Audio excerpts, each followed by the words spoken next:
The book of Esther, chapter 1.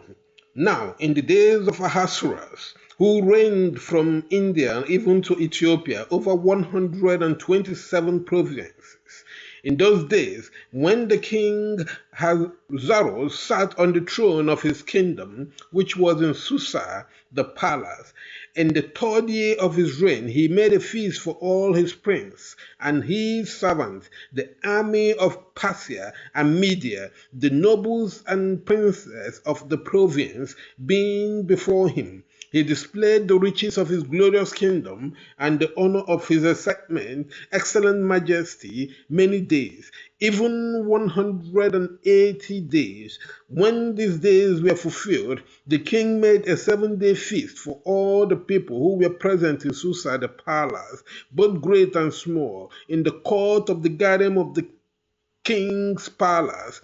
There were hangings of white and blue material, fastened with cords of fine linen and purple to silver rings and marble pillars. The coaches were of gold and silver, on a pavement of red, white, yellow, and black marble. They gave them drinks in golden vessels of various kinds, including royal wine in abundance. According to the bounty of the king, in accordance with the law, the drinking was not compulsory, for so the king had instructed all the officials of his house that they should do according to every man's pleasure. Also, Vashta, the queen, made a feast for the women in the royal house, which belonged to King Ahasuerus. On the 7th day, when the heart of the king was merry with wine, he commanded Mehum, Bizatha, Habona, Bigat, and Abagat, Zata, and Kakas, the 7 kings who served in the presence of Ahasuerus the king, to bring Vashta the queen before the king wearing the royal crown, to show the people and the prince her beauty, for she was beautiful. But the queen Vashta refused to come at the king's commandment by the inch. Therefore the king was very angry, and his anger burned in him. Then the king said to the wise men who knew the times, for it was the king's custom to consult those who knew law and judgment. And next to him were Kashian, Shetan, Adamun, Tarasha, Meres, Masan, and Menkun, the 7 princes of Persia and Media, who saw the king's face and sat first in the kingdom. What shall we do to Queen Vashta according to law? Because she has not done the bidding of the king Ahasuerus by the eunuch. Meneku answered before the king and the princess, Vashta the queen has done wrong to just the king, but also to all the princes and to all the people who are in all the province of the king Ahasuerus. For this deed of the queen will become known to all women, causing them to show contempt for their husbands. When it is reported, King Ahasuerus commanded Vashta the queen to be brought in before him, but she didn't come. Today, the princes of Persia and Media, who have heard of the queen's deed, will tell all the king's princes.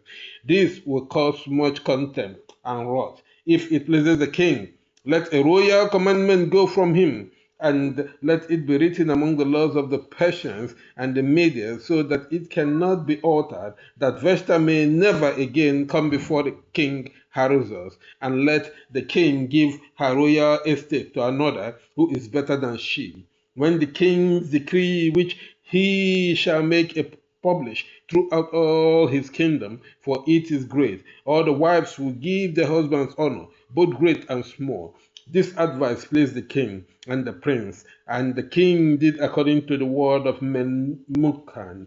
For he sent letters into the king's province, into every province according to its writing, and to every people in their language, that every man should rule his own house, speaking in the language of his own people. The book of Esther, chapter 2.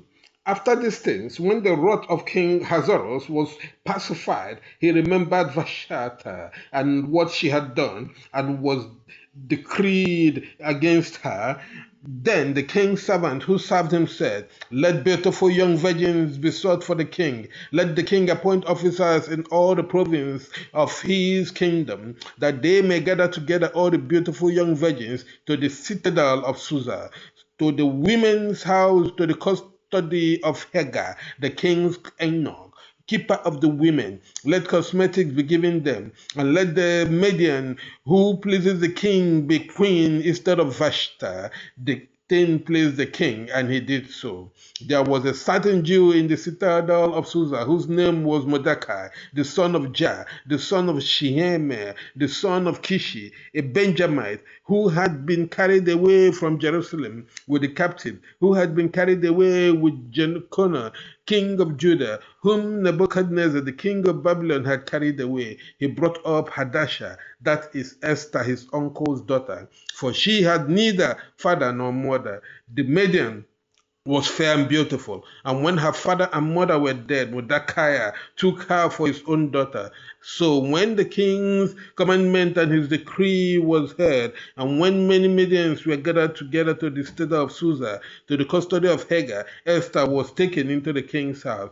To the custody of Hagar, keeper of the women, the maiden pleased him, and she obtained kindness from him. He quickly gave her cosmetic and her portions of food, and the 7 choice maidens who were to be given her out of the king's house, he moved her and her maidens to the best place in the woman's house. Esther had not made known her people nor her relative, because Mordecai had instructed her that she should not make it known. Mordecai walked every day in front of the courts of the women's house to find out how Esther was doing and what would become of her. Each young woman's turn came to go into the king's house after her purification for 12 months, for so were the days of their purification accomplished. 6 months with oil of myrrh, and 6 months with sweet fragrance, and with preparation for beautifying women. The young woman then came to the king like this. Whatever she desired was given her to go with her out of the women's house to the king's house. In the evening she went, and on the 6th day she returned into the second woman's house to the custody of Shangasar, the king's eunuch, who kept the concubines. She came in to the king's no more, unless the king delighted in her, and she was called by name. Now, when the turn of Esther, the daughter of Abiha, the uncle of Mordecai, who had taken her for his daughter, came to go into the king, she required nothing but what Hagar, the king eunuch, the keeper of women, advised Esther, obtained favor in the sight of all those who looked at her. So Esther was taken to King Ahasuerus into his royal house in the 10th month, which is the month Tebet, in the 7th year of his reign. The king loved Esther more than all the women, and she obtained favor and kindness in his sight more than all the virgins, so that he set the royal crown on her head and made her queen instead of Vashta. Then the king made a great feast for all his princes and his servants, even Esther's feast, and he proclaimed a holiday in the province, and gave gifts according to the king's bounty. When the virgins were gathered together the second time, Mordecai was sitting in the king's gate. Esther had not yet made known her relative nor her people, as Mordecai had commanded her, for Esther obeyed Mordecai like she did when she was brought up by him. In those days, while Mordecai was sitting at the king's gate, 2 of the king's eunuchs, Bigethel and Terah, were doorkeepers, were angry and sought to lay hands on the king Ahasuerus. This thing became known to Mordecai, who informed Esther the queen, and Esther informed the king in Mordecai's name. When this matter was investigated and it was found to be so, they were both hanged on the gallows, and it was written in the book of the Chronicles in the king's presence. The book of Esther, chapter 3. After these things, King Ahasuerus promoted Haman, the son of Hammedatha, the Agagite, exalted him, and put all the princes who were with him in his place.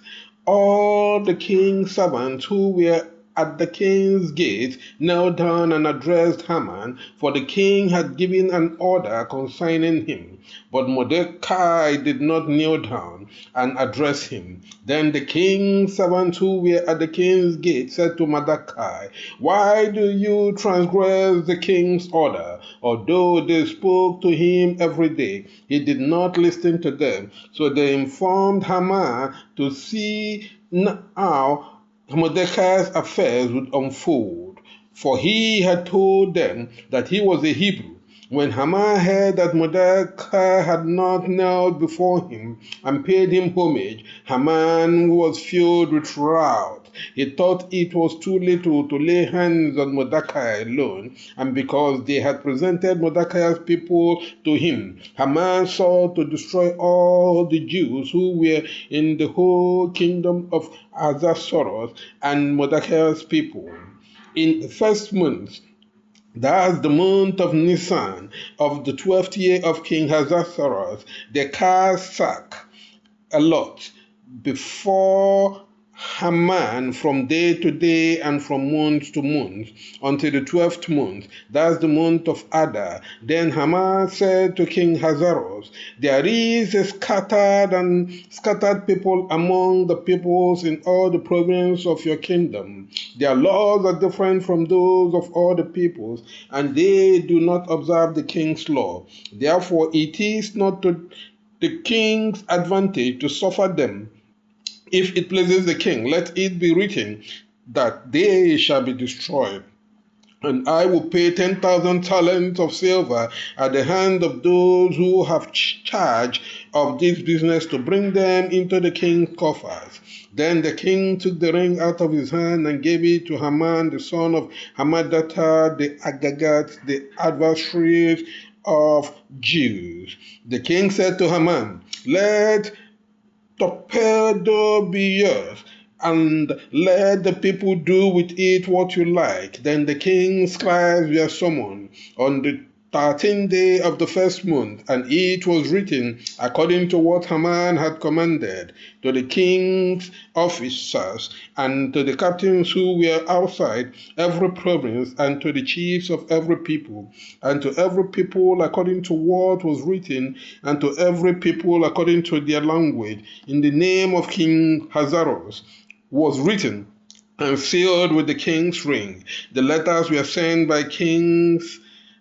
by mail to all the king's provinces, to drive out, kill, and destroy all the young and the old, the children and the women in one day, on the 13th day of the 12th month, which is the month of Adar, and to scatter them as prayers. The content of the writing was that an order should be issued in all the provinces and published to all the people, that they should be kept ready for the same day. And the officers obliged by the king moved, and the order was given in the palace of Susa. And the king and Haman sat down to drink, but the city of Susa was in perplexity.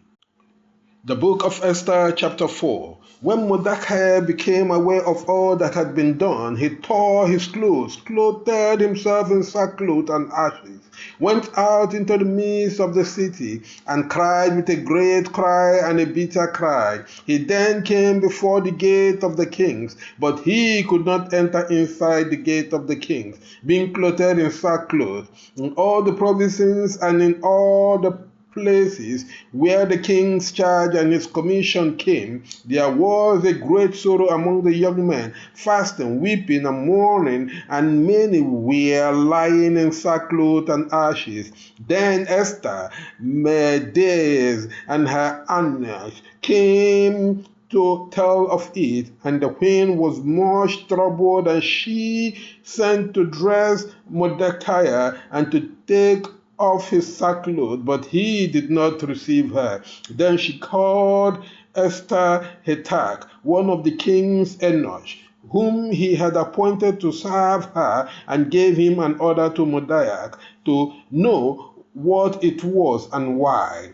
Hathach went to Mordecai in the streets of the city, before the gates of the king. Mordecai told him all that he had been told, and the amount of the tax that Haman had promised to pay to the king's treasury because of the Jews, to destroy them. He also handed him the copy of the writing and the charge that had been given to Susa to destroy them, that he might convey it to Esther and declare it to her, instructing her to go to the king and present before him petitions and pleas for his people. When Hathach arrived, he reported Mordecai's word to Esther. Esther told Hathach and commanded him to tell Mordecai, all the king's servants and the people of the king province know that anyone, man or woman, who comes to the king in the inner court who is not called, it is his law that he should die, except the one to whom the king hands the golden rod so that he may live. Now, I have not been called to come to the king these 30 days. They attested to Mordecai the days. They attested to Mordecai the words of Esther. Mordecai said that they should answer Esther in this way: do not think that you will be able to escape into the king's house any more than all the others. For if you hold your peace for now, on another side will appear for king's comfort and delight, but you and your father's house will perish. And who knows whether you have come to the kingdom for such a time. Then Esther commanded Mordecai to answer, go gather all the people who are in Susa and fast for me, without eating or drinking for 3 days, neither by day nor by night. I also and my majesties shall do the same, fast, and I will go to the king who is not in accordance with the law. And if I lose, I lose. So Mordecai went his way and did all that Esther had commanded him. The book of Esther, chapter 5. On the 3rd day, Esther put on her royal robes and stood in the court of the king's palace, facing the king's house. And the king sat on his royal throne in the king's palace, facing the door of the house. When the king saw Esther, the queen, standing in the court, she felt uncomfortable in his presence. And the king handed her the golden scepter that was in his hand. Then Esther stepped back and touched the tip of the scepter. Then the king said to her, what do you want, Queen Esther, and what is your request? You shall be granted half the kingdom. Then Esther said, if it pleases the king, let the king and Haman come today to the bench I have prepared for him. The king said, see that Haman hurries to do what Esther said. So the king and Haman came to the counter that Esther had prepared. At the wine counter, the king said to Esther, what is your request, that it may be granted to you? And what is your request? It shall be performed for half the kingdom. Then Esther answered, my petition and my request are, if I have found favor in the eyes of the king, and if it pleases the king to grant me my petitions and to fulfill my request, let the king and Haman come to the bench that I will prepare for them, and I will perform as the king has said. That same day Haman went away contentedly and happily. But when Haman saw Mordecai at the king's gate, who would not stop and move for him, Haman was filled with indignation at Mordecai. However, Haman drew back and, returning home, sent for his friends and Zeresh his wife. Haman told them the glory of his riches, the multitude of his sons, all the things for which the king had promoted him, and how he had set him before the king's princes and servants. Haman said again, yes, Esther the queen did not allow anyone to enter with the king into the bank which he had prepared, as I said, and I also was forbidden to go to her with the king. But all this doesn't trouble me, as long as I see Mordecai, your Jew, sitting at the king's gate. Then Zeresh his wife and all his friends said to him, let them make a tree 50 cubits high, and to die speak to the king that Mordecai be hanged there. Then you shall go quietly with the king to the bench. This pleased Haman, who had the tree built. The book of Esther, chapter 6. That same night the king did not sleep, and ordered the book of records and chronicles to be brought in and read before the king. It was found written that Mordecai had spoken to Bigthana and Teresh, two of the king's eunuchs, guidance of the Dura, who were trying to lay hands on King Ahasuerus. Then the king said, "What honor and dignity has been granted to Mordecai for this?" And the king's servants who attended him said, "Nothing has been done for him." The king said, "Who is in the court?" Now Haman had entered in the inner court of the king's house to speak to the king about hanging Mordecai on the tree he had prepared for him. The king's servant said to him, "Behold, Haman is standing in the courtyard." And the king said, "Let him come in." When Haman entered, the king said to him, "What should be done to this man whom the king wants to honor?"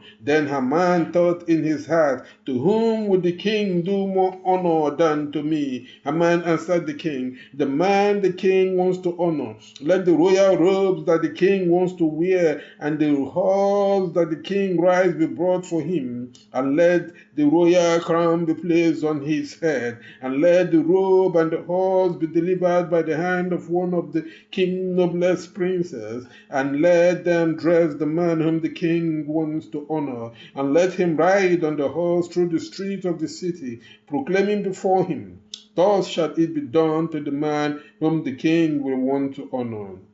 Then the king said to Haman, "Make haste, take the ransom and the horse as you have said, and do it to Mordecai, the king who sits at the king's gate. Leave nothing of what you have said."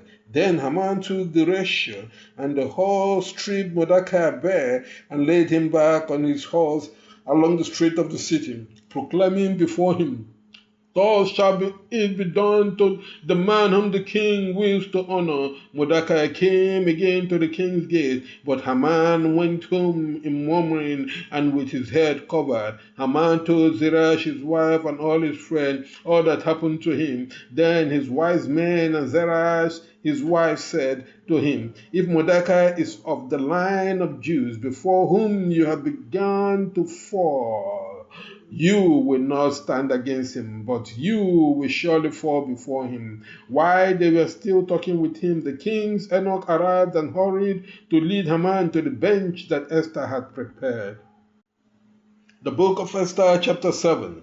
The king and Haman then went to the banquet with Queen Esther. Again the king said to Esther at the wine banquet on the second day, "What is your request, Queen Esther, that it may be granted to you?" "And what is your request?" "It shall be granted for half the kingdom." Queen Esther answered and said, "If I have found good in your eyes, O king, and if it pleases the king, let my life be granted to me according to my request, and my people according to my request. For we are destined, I and my people, to be destroyed, to be slain, and to perish. But if we had been destined to be servants and helpers, I would have held my tongue." Though their adversaries could not make up for the king's loss, then King Ahasuerus answered and said to Queen Esther, "Who is this man, and where is he who presumes to do so?" Esther answered, "The adversary and the enemy is this wicked Haman." Then Haman was apprehended before the king and queen. The king got up from the wine stand in anger and went into the palace garden. But Haman stood to ask Queen Esther for his life, for he knew that the king had prepared a misfortune for him. When the king went out again from the garden of the palace to enter the house where the wine was being drunk, Haman had fallen on the bed where Esther was standing. And the king said, "Will you force the queen to enter the house also?" As the words came out of the king's mouth, they struck Haman's face. Then Harbona, one of the eunuchs, said in the king's presence, Behold, in Haman's house is still the tree of 50 cubits that Haman had prepared for Mordecai, who had spoken well to the king. Then the king said, Hang him. So they hanged Haman from the tree he had prepared for Mordecai. Then the king's wrath was appeased.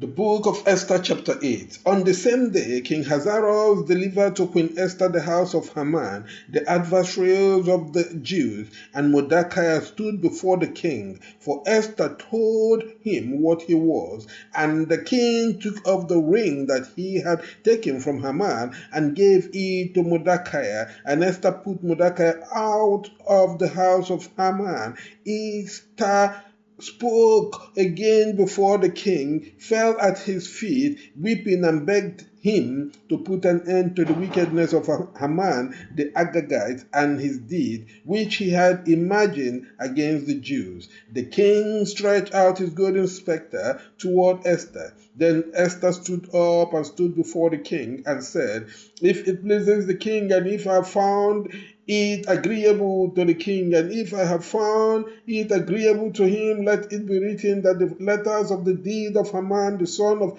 Hammedatha the Agagite, which he wrote to destroy the Jews, which are in all the king's provinces, be called again. For how shall I suffer and see the evil that shall come to my people? Or how shall I suffer and see the destruction of my kinsmen? King Ahasuerus said to Queen Esther and Mordecai the son, Behold, I have delivered to Esther the house of Haman, whom they had hanged on the tree because he laid his hand on the children. Write also for the Jews as you please, in the king's name, and seal it with the king's ring. For writings written in the king's name and sealed with the king's ring cannot be taken back by anyone. Then the king's scribes were summoned at the same time, that is in the 13th month, that is in the month of Siwan, on the 3rd and the 12th day, and it was written according to what Mordecai had commanded, to the chiefs, captains, and rulers of the provinces, from India even unto Ethiopia, 172 princes to every province, according to their writing, to every people, according to their language, and to the chiefs of the provinces, according to their writing and according to their language. And he wrote in the name of King Ahasuerus, and sealed it with the king's ring. And he sent letters by mail on horseback and on the fine cattle, such as dromedaries and true-bred maras. And the king called upon the cities to assemble, and he defend their lives, and to depart, and to slay and destroy all the power of the people and of the enemies that harass them, both children and women, and to strip them of their goods on a day in all the province of King Ahasuerus, that is on the 13th day of the 12th month, which is the month of Adar. The copy of the writing was that there would be an order in all the provinces, published among all the people, and that the Jews would be ready on that day to attack their enemies. Then the position mounted on drought, beasts, and dromedary, and set out in haste to carry out the king's order.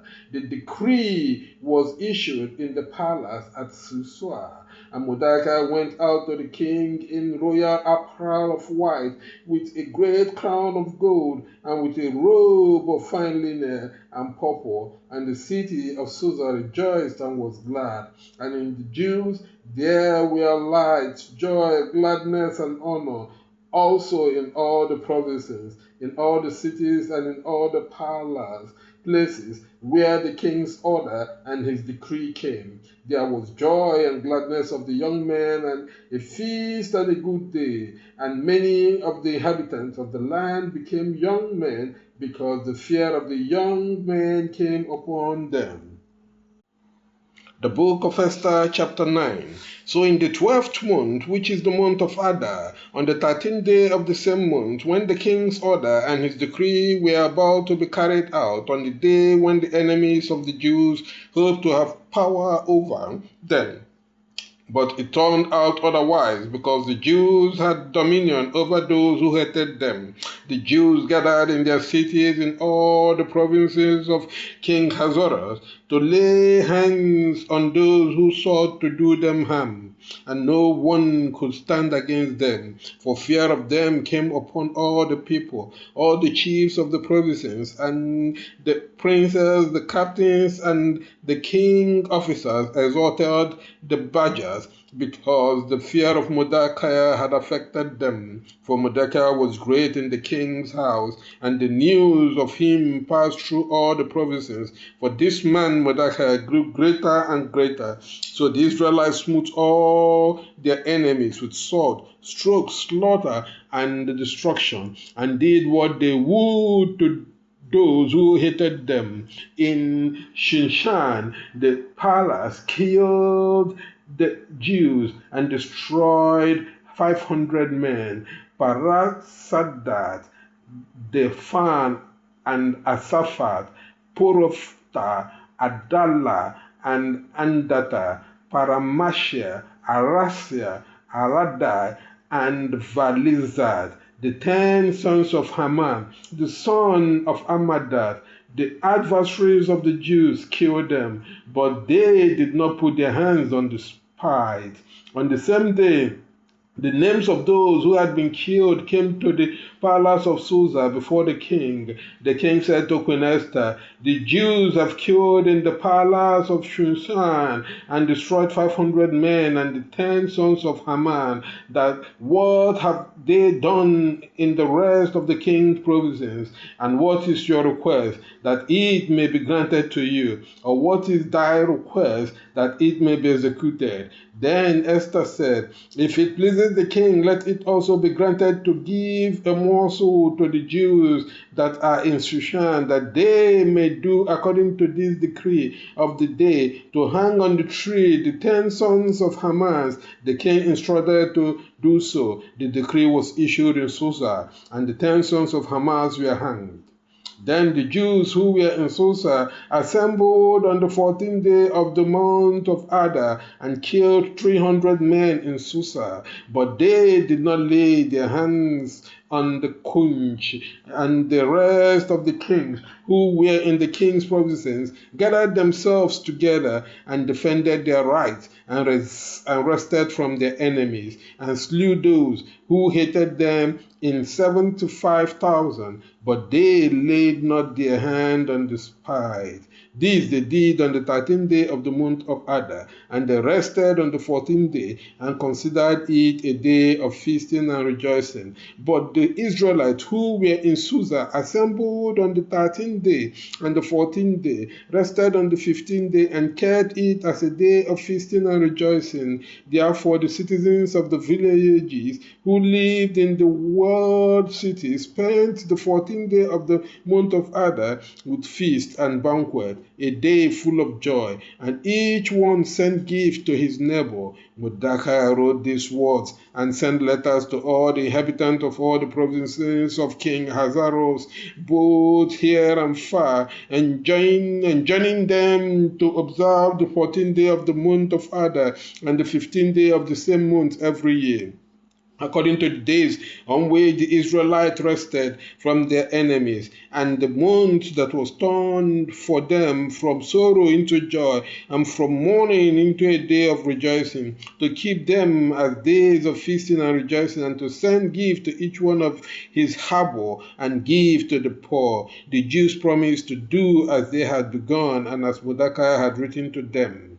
For Haman, the son of Hammedatha the Agagite, had imagined against the young men to destroy them, and had cast the bag that the Lord to consume and destroy them. When he came before the king, he ordered by letter, let this evil deed which he had imagined against the Jews be overthrown on his head, and let him and his sons be hanged on the tree. Therefore they call this day Purim by the name of Puah, because of all the words of this letter, what they had seen beyond this, and what had come to them, and the Jews established and promised for them and for their descendants, and for all who would receive them, that they would not fail to observe those 2 days every year, according to their writing and according to their season,